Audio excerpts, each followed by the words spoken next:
நீங்க எப்போவாவது ஒரு பெரிய கூட்டத்திலிருந்து வெளியில வந்ததும் எந்த ஒரு பிசிக்கல் காரணமும் இல்லாம ரொம்ப சோர்வா ஃபீல் பண்ணிருக்கீங்களா? ஆமா, இது நெறைய பேருக்கு அடிக்கடி நடக்கிற ஒரு விஷயம்தான். அதாவது ஒரு மாலுக்கு போயிருப்பீங்க, இல்ல ஒரு பஸ்ல பயணம் செஞ்சிருப்பீங்க. அங்க நீங்க பெருசா எந்த கடினமான வேலையும் செஞ்சிருக்க மாட்டீங்க. கண்டிப்பா. ஆனா, வீட்டுக்கு வந்ததும் உங்களோட மொத்த எனர்ஜியும் உறிஞ்சப்பட்ட மாதிரி ஒரு ஃபீலிங் இருக்கும். சரியா? எக்ஸாக்ட்லி. வழக்கமா நாம நம்ம உடம்ப சுத்தமா வச்சுக்க சோப்பு போட்டு குளிக்கிறோம், சானிடைசர் யூஸ் பண்றோம். ஆனா கண்ணுக்கு தெரியாத இந்த எனர்ஜி கிருமிகள் கிட்ட இருந்து நம்மளை எப்படி பாதுகாக்கிறதுன்னு உங்களுக்கு தெரியுமா? இது ரொம்ப முக்கியமான ஒரு கேள்வி. ஏன்னா, நம்ம பிசிக்கல் ஹெல்த் பத்தி ரொம்பவே விழிப்புணர்வோட இருக்கோம். ஆனா, எனர்ஜி ஹைஜீன் பத்தி யாருக்கும் பெருசா தெரியறதில்ல. ஆ, இந்த ஆழமான அலசலுக்கு உங்களை வரவேற்கிறோம். இன்னைக்கு நாம உலக புகழ் பெற்ற எனர்ஜி ஹீலர் அல்லா ஸ்வெரின்ஸ்காயா எழுதின ஓன் யோர் எனர்ஜி அப்படிங்கிற புத்தகத்தை பத்தி தான் டீப்பா பேச போறோம். இந்த புக் ஒரு சாதாரண மோட்டிவேஷனல் புக் கிடையாது. நம்ம உடம்ப சுத்தி இருக்கிற ஆரா அப்படிங்கிற எனர்ஜி ஃபீல்ட கண்ணுக்கு தெரியாத கிருமிகள் எப்படி தாக்குதுன்னு ரொம்ப ஆழமா விளக்குது. சரி, இப்போ இந்த எனர்ஜி பேத்தோஜன்ஸ், அதாவது ஆற்றல் கிருமிகள் பத்தி கொஞ்சம் சிம்பிளா சொல்ல முடியுமா? கண்டிப்பா. இப்போ நம்ம உடம்ப சுத்தி ஆரா அப்படின்னு ஒரு மின்காந்த ஆற்றல் கவசம் இருக்கு. நம்ம இதயமும் மூளையும் தொடர்ந்து மின்காந்த அலைகளை வெளியிடுதுன்னு மாடர்ன் சயின்ஸ் ஒத்துக்குது.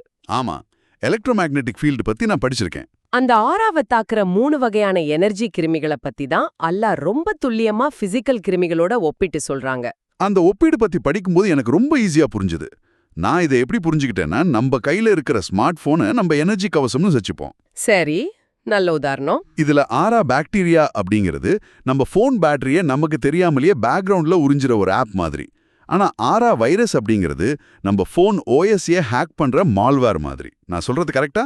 ரொம்ப ரொம்ப பெர்ஃபெக்ட்டான ஒப்பீடு இது. இதை இன்னும் கொஞ்சம் ஆழமா பார்க்கலாம். ஃபர்ஸ்ட், ஆரா பாக்டீரியா. இது பிசிக்கல் பாக்டீரியா மாதிரி வேலை செய்யுமா? ஆமா, பிசிக்கல் பாக்டீரியா எப்படி நம்ம செல்கள்ல நுழைஞ்சு டிஎன்ஏவை மாத்தாம நம்ம உடம்ப ஒரு வாழ்விடமா மட்டும் யூஸ் பண்ணி நம்ம எனர்ஜியை உறிஞ்சுதோ அதே மாதிரி தான். ஓ, அப்போ எனர்ஜி உலகத்துல இது எப்படி நடக்கும்? இந்த ஓரா பாக்டீரியாக்கள் நம்ம ஆராவோட எமோஷனல் லேயர்ல ஊடுருவி எனர்ஜியை மட்டும் உறிஞ்சும். உதாரணத்துக்கு, நீங்க ஒரு ஃப்ரெண்ட மீட் பண்றீங்க, அவங்க 1 மணி நேரம் அவங்க பிரச்சனைகளை மட்டும் உங்ககிட்ட கொட்டி தீர்க்கறாங்க. ஆமா, இத நிறைய தடவை நான் ஃபேஸ் பண்ணியிருக்கேன். அவங்க பேசி முடிச்சதும் ரொம்ப ரிலாக்ஸ்டா இருப்பாங்க. ஆனா நீங்க எப்படி ஃபீல் பண்ணுவீங்க? ஒரு மாரத்தான் ஓடி முடிச்ச மாதிரி ரொம்ப சோர்வாயிடுவீங்க. இதுதான் ஆரா பாக்டீரியாவோட வேலை. ஆனா இதனால உங்களோட கேரக்டரோ அடையாளமோ மாறிடாது. பேட்டரி மட்டும் காலியாகிருக்கும். அப்பப்பா, கேட்டாலே ரொம்ப ரிலேட்டபிளா இருக்கு. சரி, அப்போ ஆரா வைரஸ்கள் இதை விட எப்படி ஆபத்தானதா மாறுது? இதெல்லாம் தும்மும் போதோ இரும்பும் போதோ பரவுமா என்ன? இல்ல, இது தும்மல் மூலமா பரவாது. ஆனா இதை விட ரொம்ப தீவிரமான வழிகள்ல பரவும். உண்மையான வைரஸ் எப்படி ஒரு செல்லுக்குள்ள நுழைஞ்சு டிஎன்ஏவை மாத்தி தங்களுக்கு சாதகமா அந்த செல்ல வேலை செய்ய வைக்குதோ அதே மாதிரி தான் இதுவும். நிஜமாவா? அப்போ நம்ம எனர்ஜி டிஎன்ஏவை இது மாத்திடுமா? இது எப்படி நமக்குள்ள வருது? மத்தவங்களோட கடுமையான வார்த்தைகள், தொடர்ச்சியான விமர்சனங்கள், இல்லனா தீவிரமான நெகட்டிவ் எண்ணங்கள் மூலமா இது உங்க ஆராக்குள்ள ஊடுருவும். யாராவது உங்களை தொடர்ந்து குறை சொல்லிட்டே இருந்தாங்கன்னா அது வெறும் சத்தமா மட்டும் இருக்காது. அது ஒரு குறிப்பிட்ட ஃப்ரீக்வன்சியா நம்ம மனசுக்குள்ள போயிடுது, அப்படிதானே? கரெக்ட். ஒரு கட்டத்துல அந்த வைரஸ் உங்களோட சொந்த எனர்ஜி ஐடியாவே மாத்தி அமைச்சிடும். நீங்களே உங்களை தாழ்வா நினைக்க ஆரம்பிச்சிடுவீங்க. உங்களோட இயல்புன தன்னம்பிக்கை அழிஞ்சு போயிடும். இது கேட்கறதுக்கே ரொம்ப பயமா இருக்கு. மத்தவங்களோட நெகட்டிவிட்டி நம்மள அறியாமலேயே நம்ம அடையாளத்தை மாத்திடுது. சரி, மூணாவதா ஒன்னு சொன்னாங்களே, ஆரா ஃபங்கை, அதாவது ஆரா பூஞ்சைகள். இது என்ன? இப்போ பிசிக்கல் உலகத்துல பூஞ்சைகள் எப்படி இருட்டான ஈரப்பதமான இடங்கள்ல வளருதோ அதே மாதிரி தான் எனர்ஜி உலகத்திலையும். எனக்கு காளான் மாதிரி எங்கேயாவது தேங்கி வளரும் ஒண்ணுதான் ஞாபகத்துக்கு வருது. இது எங்க தேங்கும்? இது பொதுவா நம்ம அறையோட மூலைகள்ல தேங்கி கிடக்கிற பழைய கோபங்கள், நெகட்டிவ் எண்ணங்களோட தேக்கத்தை குறிக்குது. இப்போ 2 பேரும் ஒரு ரூம்ல பயங்கரமா சண்டை போட்டுக்கிறாங்கன்னு வச்சுப்போம். சரி, சண்டை போட்டுட்டு அவங்க அந்த ரூமை விட்டு வெளியே போயிட்டாங்க. அவங்க வெளியே போன பிறகு அந்த ரூம்குள்ள நீங்க போனீங்கன்னா அங்க மாதிரி இறுக்கமான சூழ்நிலையை உங்களால ஃபீல் பண்ண முடியும். ஆமா, ஒரு ஹெவியான வைப் இருக்கும். அதுதான் அந்த ஆரா பூஞ்சையா? எக்ஸாக்ட்லி. இதோட சேர்த்து எனர்ஜி வேம்பயர்ஸ்னு சொல்லப்படுற மத்தவங்களோட எனர்ஜியை தொடர்ந்து உறிஞ்சியே பழகின நபர்களையும் ஆல்லார் இந்த பிரிவுல தான் சேர்க்கறாங்க. Energy vampires. நாம எல்லாரும் லைஃப்ல ஒரு தடவையாவது இவங்கள மீட் பண்ணிருப்போம். ஆனா அந்த ரூம்ல தேங்குற நெகட்டிவ் எனர்ஜி மேட்டர் தான் எனக்கு ரொம்ப ஆச்சரியமா இருக்கு. ஆமா, நிறைய பேர் இதை கவனிக்கிறதே இல்ல. நாம நம்ம உடம்ப விலை உயர்ந்த சோப்பு போட்டு கழுவுறோம், நல்ல துணி உடுத்துறோம். ஆனா நம்ம ஆறாவ மட்டும் ஒரு திறந்த குப்பை தொட்டி மாதிரி விட்டுடுறோமா? யார் வேணாலும் குப்பைய போடலான்னு கதவை திறந்து வச்சிருக்கோமா? அதுதான் ரொம்ப துரதிர்ஷ்டவசமான உண்மை. நாம எல்லாத்துக்கும் ஒரு பிசிக்கல் பவுண்டரி வச்சிருக்கோம். முகம் தெரியாத ஒருத்தர் நம்மள தொட்டா நம்ம சும்மா இருப்போமா? கண்டிக்க மாட்டோம். ஆனா எனர்ஜி லெவல்ல எந்த ஒரு தடையும் இல்லாம எல்லா நெகட்டிவிட்டியும் நம்ம உள்வாங்கிக்கிறோம். இதை தவிர்க்க தான் அல்லாஹ் எனர்ஜி ஹைஜீன் அப்படிங்கிற ஒரு சிம்பிளான மெத்தட முன் வைக்கிறாங்க. எனர்ஜி ஹைஜீன், அதாவது தினமும் எப்படி பல் விளக்குறோமோ அதே மாதிரி நம்ம எனர்ஜியையும் சுத்தம் பண்ணணும், அதானே? ஆமா, சரியா சொன்னீங்க. சரி, இப்போ சொல்யூஷன்ஸ் பத்தி பேசுவோம். இதை கேட்கறவங்களுக்கு கண்டிப்பா ஒரு கேள்வி வந்திருக்கும். இந்த கண்ணுக்கு தெரியாத கிருமிகள் கிட்ட இருந்து நான் எப்படி தப்பிக்கிறதுன்னு. அதுக்கு அல்லாஹ் ரொம்ப சிம்பிளான சில தீர்வுகளை கொடுக்கறாங்க. முதலாவது வாஷ் இட் ஆஃப் அப்படிங்கிற டெக்னிக். ஆமா, நான் இதை படிக்கும்போது ரொம்ப ஆச்சரியப்பட்டேன். வெளியே போயிட்டு வந்ததும் குளிக்கிறது அப்படிங்கிறது நம்ம ஊர்ல காலங்காலமா இருக்கிற ஒரு பழக்கம் தானே, இல்ல என்ன புதுசா இருக்கு? நம்ம ஊர்ல இருக்கிற பழக்கம்தான். ஆனா அதுக்கு பின்னாடி இருக்கிற உண்மையான காரணத்தை நாம மறந்துட்டோம். நீங்க நாள் முழுக்க வெளியே பலதரப்பட்ட மனிதர்களை சந்திக்கிறீங்க. ஆமா, டிராஃபிக்ல, ஆபீஸ்ல நிறைய பேரை பாக்குறோம். உங்கள அறியாமலேயே பலருடைய எனர்ஜி கிருமிகளை உங்க ஆறாவிலே நீங்க சுமந்துகிட்டு வர்றீங்க. அதனால வீட்டுக்கு வந்ததும் செய்ய வேண்டிய முதல் வேலை உடனே குளிக்கிறது தான். ஆனா சும்மா தண்ணிய உடம்புல ஊத்திக்கிறது மட்டும் பத்தாதுனால சொல்றாங்களே. கரெக்ட். தண்ணி இயற்கையாவே ஒரு சிறந்த ஆற்றல் கடத்தி. அதாவது ஒரு நல்ல எனர்ஜி கண்டக்டர். அந்த தண்ணி உங்க தலை உச்சியிலிருந்து பாதம் வரை பாயும்போது மைண்ட்ல ஒரு விஷயத்த நீங்க ஃபீல் பண்ணணும். என்ன ஃபீல் பண்ணணும்? உடம்போட அழுக்கு மட்டும் போகல. நீங்க இன்னைக்கு முழுக்க சுமந்து வந்த மத்தவங்களோட கோவம், விலக்தின்னு எல்லா நெகட்டிவ் எனர்ஜியும் உங்களை விட்டு விலகி வடிகால்ல போகுதுன்னு முழுமையா உணர்ந்து குளிக்கணும். வாவ், அந்த மைண்ட் செட்டோட குளிக்கும்போது தான் எனர்ஜி உண்மையாவே சுத்தமாகுது. ஆமா, மனநிலையும் தண்ணியோட தன்மையும் இணையும் போதுதான் அந்த வாஷ் இட் ஆஃப் முழுமையடையுது. இதுல அவங்க சொல்ற இன்னொரு முக்கியமான விஷயம், குளிச்சு முடிச்சதும் எந்த காரணத்தை கொண்டும் வெளியே போட்டுட்டு போன அதே பழைய துணியை திரும்ப போடவே கூடாதுன்னு சொல்றாங்க. ஆமா, துணியோட இழைகள் ஸ்டாட்டிக் எலக்ட்ரிசிட்டியையும் எனர்ஜி ஃப்ரீக்வன்சியையும் ஈஸியா தேக்கி வச்சுக்கும். அதனால உடனே சலவைக்கு போட்டுட்டு சுத்தமான துணியை கட்டாயம் போடணும். இது நிஜமாவே பல் விளக்குற மாதிரி ஒரு சாதாரண பழக்கமா? சரி, இப்போ ஒருத்தர் வெளியே இருக்காரு, ஒரு நெகட்டிவான சிச்சுவேஷனை ஃபேஸ் பண்றாரு, உடனே போய் குளிக்க முடியாதுன்னா என்ன பண்றது? அதுக்காக தான் இன்ஸ்டன்ட் எனர்ஜி ரீபூட் அப்படிங்கிற ஒரு விஷயத்த அல்லாஹ் சொல்றாங்க. இதுக்கும் தண்ணியை தான் யூஸ் பண்ண சொல்றாங்க. எப்படின்னு கொஞ்சம் விளக்கமா சொல்ல முடியுமா? இப்ப நீங்க ஆபீஸ்ல ஒரு நெகட்டிவான மீட்டிங்க்கு அப்புறம் ரொம்ப டயர்டா ஃபீல் பண்ணீங்கன்னா உடனே ஒரு கிளாஸ் குளிர்ந்த தண்ணியை எடுத்து குடிக்கணும். ஓகே, தண்ணி குடிக்கணும். இதுல என்ன ஸ்பெஷல்? ஆனா ஃபோன் பார்த்துக்கிட்டோ இல்ல வேற எதையோ யோசிச்சுக்கிட்டோ குடிக்கக்கூடாது. ரொம்ப உணர்வுபூர்வமா மைண்ட்ஃபுல்லா அந்த தண்ணி உங்க தொண்டை வழியா இறங்குறத கவனிச்சு குடிக்கணும். ஒரு நிமிஷம், தண்ணி குடிக்கிறதுனால எப்படி எனர்ஜி உடனே ரீபூட் ஆகும்? இது எப்படி சயின்டிஃபிக்கா சாத்தியம்? இதுல சயின்ஸ் இருக்கு. நீங்க மன அழுத்தத்துல இருக்கும்போது உங்க மூளை சர்வைவல் மோட்ல இருக்கும். அதாவது கடந்த கால கவலையிலயோ இல்ல எதிர்கால பயத்திலயும் இருக்கும். ஆமா, ஓவர் திங்கிங் பண்ணிட்டே இருப்போம்.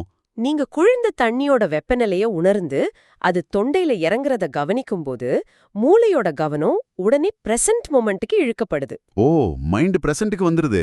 ஆமா, குளிர்ந்த தண்ணி படும்போது அது வேகஸ் நரம்ப தூண்டிவிட்டு நரம்பு மண்டலத்தையே அமைதிப்படுத்துது. இது ஒரு கம்ப்யூட்டரை ரீஸ்டார்ட் பண்ற மாதிரி நம்ம எனர்ஜியை ரீபூட் பண்ணிடும். அட, ரொம்ப சிம்பிளான ஆனா பவர்ஃபுல்லான டெக்னிக் இது. இதோட சேர்த்து அமெதிஸ்ட் மாதிரி படிகங்களை தண்ணியில போட்டு தயாரிச்ச கிறிஸ்டல் வாட்டர் ஸ்ப்ரேவை உங்களை சுத்தி அடிச்சுக்கிறதும் அந்த இடத்தோட எனர்ஜியை உடனே சுத்தம் பண்ணும். சரி, தண்ணி மூலமா சுத்தம் பண்றது நல்லா புரியுது.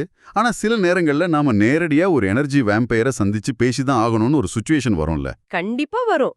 ஆபீஸ் பாஸா இருக்கலாம், இல்ல சொந்தக்காரங்களா இருக்கலாம், தவிர்க்கவே முடியாது. அவங்க கிட்ட இருந்து நம்மள எப்படி காத்துக்கிறது? அதுக்கெல்லாம் ஒரு ரிபன் ப்ரொடெக்ஷன் மெடிடேஷன் கத்து கொடுக்கறாங்கன்னு நான் படிச்சேன். ஆனா எனக்கு இதுல ஒரு சின்ன தயக்கம் இருக்கு. என்ன தயக்கம்? இப்போ ஆபீஸ்ல ஒருத்தர் என்ன பயங்கரமா திட்டிட்டு இருக்காருன்னு வச்சுப்போம். நான் மனசுக்குள்ள ஒரு ஊதா நிற ரிப்பனை கற்பனை செஞ்சா மட்டும் என் சோர்வு போயிடுமா? இது ஒரு பிளாசிபோ எஃபெக்ட் மாதிரி இல்லையா? நிஜமாவே வேலை செய்யுமா? நீங்க கேக்குறது ரொம்ப கரெக்டான கேள்வி. மேலோட்டமா பாக்கும்போது இது ஏதோ மாயாஜால மாதிரியோ மனப்பிரமை மாதிரியோ தெரியலாம். ஆனா இதுக்கு பின்னாடி ஒரு பயோ எனர்ஜெட்டிக் லாஜிக் இருக்கு. ஓ, லாஜிக் இருக்கா? ஒருத்தர்கிட்ட பேசிக்கிட்டு இருக்கும்போதே மனசுக்குள்ள உங்களை ஒரு அழகான ஊதா நிற ஒளிவட்டத்துக்குள்ள இருக்கிறதா கற்பனை பண்ணிக்கணும். அந்த வட்டம் வானவில் நிற ரிப்பன்களால பாதுகாப்பா சுற்றப்பட்டிருக்கிறதா நினைக்கணும். ஓகே, கலர்ஃபுல்லான ஒரு பாதுகாப்பு வட்டம். அதுல நான் பாதுகாப்பா இருக்கிறேன் அப்படின்னு உங்க மனசுக்குள்ள நீங்களே சொல்லிக்கணும். இப்போ இது எப்படி வேலை செய்யுதுன்னு சொல்றேன் கேளுங்க. சொல்லுங்க. நீங்க யாரையாவது பார்த்து பயப்படும் போதோ இல்ல விமர்சனத்தை கேட்டு சுருங்கும் போதோ உங்க உடம்பு ஃபைட் ஆர் ஃப்ளைட் அப்படிங்கிற தற்காப்பு நிலைக்கு போயிடும். ஆமா, ஹார்ட் பீட் அதிகமாகும். அந்த நேரத்துல உங்க ஹார்ட் ரேட் வேரியபிலிட்டி குறைஞ்சு உடம்ப சுத்தி இருக்க மின்காந்த கவசம், அதாவது ஆரா, சுருங்கி ரொம்ப வீக் ஆயிடும். அப்போ மத்தவங்களோட நெகட்டிவ் எனர்ஜி ஈஸியா உங்களுக்குள்ள புகுந்துடும். ஓ, ஆறா வீக் ஆகுறதுனால தான் அவங்க நெகட்டிவிட்டி உள்ள வருதா? ஆமா. ஆனா நீங்க உங்கள பாதுகாப்பான ஒரு ரிப்பன்குள்ள கற்பனை செய்யும்போது மூளையில இருக்கிற அமைதால அமைதி அடையுது. நீங்க பாதுகாப்பா ஃபீல் பண்ணும்போது எனர்ஜி கவசம் விரிவடைஞ்சு ஸ்ட்ராங் ஆகுது. வாவ்! அப்போ அந்த ரிப்பன் வெளியிருந்து வர்ற மேஜிக் கிடையாது. கண்டிப்பா கிடையாது. உங்க சொந்த நரம்பு மண்டலத்தை அமைதிப்படுத்தி உங்க கவசத்தை வலிமையாக்குற ஒரு பயோஃபீட்பேக் டூல் மட்டும்தான் அது. இதோட சயின்ஸை புரிஞ்சுக்கும் போது தான் இது எவ்வளோ பவர்ஃபுல்லான பயிற்சி அப்படிங்கிறது எனக்கு ஆழமா புரியுது. சரி, நாம இது வரைக்கும் கிருமிகளை பத்தி பேசணும், அதுல இருந்து தற்காத்துக்கிறத பத்தியும் பேசணும். ஆமா, ஆனா இது மட்டுமே பத்தாதுன்னு அல்லாஹ் சொல்றாங்க. கரெக்ட். வெறும் டிஃபென்ஸ் மட்டும் போதாது, நம்ம எனர்ஜியை நாமே எப்படி பலப்படுத்துறது அப்படின்னா அவங்க ஒரு புது கான்செப்டை கொண்டு வராங்க. ஆரா ப்ரோபயாட்டிக்கள். நம்ம செரிமான மண்டலத்தை நல்லா வச்சுக்க எப்படி நல்ல பாக்டீரியாக்கள் தேவையோ அதே மாதிரி தான் எனர்ஜி ஆரோக்கியத்துக்கும் ப்ரோபயாட்டிக்கள் தேவை. இந்த புக்லேயே இதுதான் ரொம்ப முக்கியமான பகுதின்னு நான் நினைக்கிறேன். பிசிக்கல் ப்ரோபயோட்டிக்களை நம்ம கடையில வாங்கலாம், தயிர் சாப்பிடலாம். ஆனா ஆரா ப்ரோபயோட்டிக்களை எங்க வாங்குறது? இது எந்த கடையிலயும் வாங்க முடியாது. நம்ம மனசு மூலமா தினமும் நாமே இதை உருவாக்கணும். அதுக்கு அவங்க ஒரு சூப்பரான ஃபார்முலா கொடுத்திருக்காங்க. அந்த ஃபார்முலாவை சொல்லுங்க. நோக்கம், அதாவது இன்டென்ஷன், பிளஸ் உத்வேகம், அதாவது இன்ஸ்பிரேஷன், பிளஸ் நன்றி உணர்வு, அதாவது கிராட்டிடியூட். இது மூணும் சேர்ந்தது தான் ஆரா ப்ரோபயாட்டிக்கல். சரி, இதை ஒவ்வொன்னா பிரிச்சு பார்ப்போம். First, intention.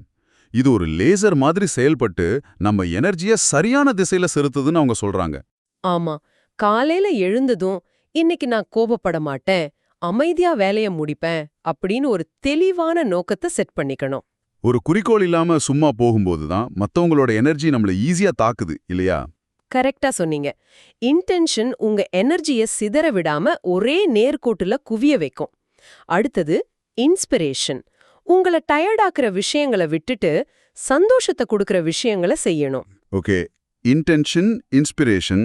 ஆனா எல்லாத்தையும் விட ரொம்ப முக்கியமானது அந்த மூணாவது விஷயம்தான், கிராட்டிடியூட், அதாவது நன்றி உணர்வு.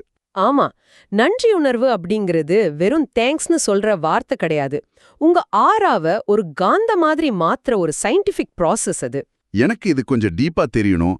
நன்றி உணர்வு எப்படி சயின்ஸா மாறும், அது எப்படி ஒரு கவசமா வேலை செய்யும்னு விளக்க முடியுமா? நிச்சயமா. உங்ககிட்ட ஏற்கனவே இருக்கிற விஷயங்களை நினைச்சு நீங்க மனசார நன்றி சொல்லும்போது உங்க நர்வஸ் சிஸ்டம் கம்ப்ளீட்டா ரிலாக்ஸ் ஆயிடும். உங்க இதய துடிப்பு ரொம்ப சீரான ஒரு லயத்துக்கு, அதாவது கோஹெரன்ஸ்க்கு வரும். ஓ, அந்த சீரான லயம் வரும்போது என்ன நடக்கும்? அந்த நேரத்துல உங்க இதயம் ரொம்ப ஸ்ட்ராங்கான சீரான மின்காந்த அலைவரிசையை உருவாக்கும். அந்த ஹை ஃப்ரீக்வன்சில ஆரா வைரஸோட குறைமான ஃப்ரீக்வன்சியோ இல்ல மத்தவங்களோட கோபமோ ஈஸியா உள்ள நுழையவே முடியாது. அட, ஒரு இரும்பு திரை மாதிரி நம்மள சுத்தி ஃபார்ம் ஆயிடுது, அப்படிதானே? எக்ஸாக்ட்லி. நல்ல எனர்ஜியை மட்டுமே உங்களால ஈர்க்க முடியும். இந்த இன்டென்ஷன், இன்ஸ்பிரேஷன், கிராட்டிடியூட் மூணும் சேரும்போது உங்க ஆரா இயற்கையாவே எந்த தாக்குதலையும் சமாளிக்கிற அளவுக்கு பலமாயிடும். சரி, இப்போ நாம பேசின எல்லாத்தையும் ஒரு தடவை குயிக்கா சம்மரைஸ் பண்ணிடுவோம். ஃபர்ஸ்ட் கூட்ட நெரிசலோ இல்ல மத்தவங்களோட கோவமோ நமக்கு காரணம் இல்லாத உடல் சோர்வு கொடுக்குதுன்னா அதுக்கு காரணம் ஆரா பாக்டீரியா, வைரஸ், பூஞ்சை மாதிரியான எனர்ஜி கிருமிகள் தான் அப்படின்னு தெரிஞ்சுக்கிட்டோம். ஆமா, அதுவும் அந்த ஆரா வைரஸ் ஸ்மார்ட் போன் மால்வேர் மாதிரி நம்ம அடையாளத்தையே மாத்திடும்னு பார்த்தோம். ரெண்டாவது, இந்த கிருமிகள் கிட்ட தப்பிக்க வாஷ் இட் ஆஃப் டெக்னிக், வெளியிருந்து வந்ததும் குளிக்கிறது, துணியை மாத்துறது, அப்புறம் மைண்ட்ஃபுல்லா தண்ணி குடிக்கிறது மூலமா எனர்ஜியை ரீபூட் பண்றத பத்தியும் பார்த்தோம். அப்புறம் விமர்சனங்களை ஃபேஸ் பண்ணும்போது ரிப்பன் ப்ரொடெக்ஷன் தியானம் மூலமா நம்ம நர்வஸ் சிஸ்டம் அமைதிப்படுத்தி தற்காத்துக்கலான்னு பேசணும். ஃபைனலா, நம்ம கவசத்தை பலப்படுத்துறதுக்காக ஆரா ப்ரோபயோட்டிக்ல எப்படி உருவாக்குறதுன்னு பார்த்தோம். இது ஒரு நாள் செஞ்சுட்டு விடுற விஷயம் இல்ல, இது ஒரு லைஃப் ஸ்டைல் அப்படிங்கிறது இப்போ ரொம்ப தெளிவா புரியுது. கண்டிப்பா. பிசிக்கல் உலகத்துக்கு நாம எவ்ளோ இம்பார்ட்டன்ஸ் கொடுக்கறோமோ, அதே அளவு இந்த கண்ணுக்கு தெரியாத எனர்ஜி உலகத்தையும் நாம புரிஞ்சுக்கணும். அப்போதான் முழுமையான ஆரோக்கியம் கிடைக்கும். ரொம்ப சரியா சொன்னீங்க. இத கேக்குறவங்களுக்கு ஒரு சின்ன கேள்வி. இன்னைக்கு நைட் நீங்க தூங்க போறதுக்கு முன்னாடி இத கொஞ்சம் யோசிச்சு பாருங்க.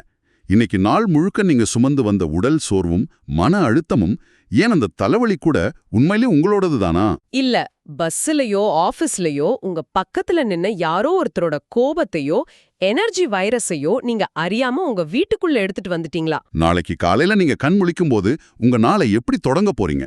உங்க எனர்ஜி எப்படி சுத்தப்படுத்த போறீங்க?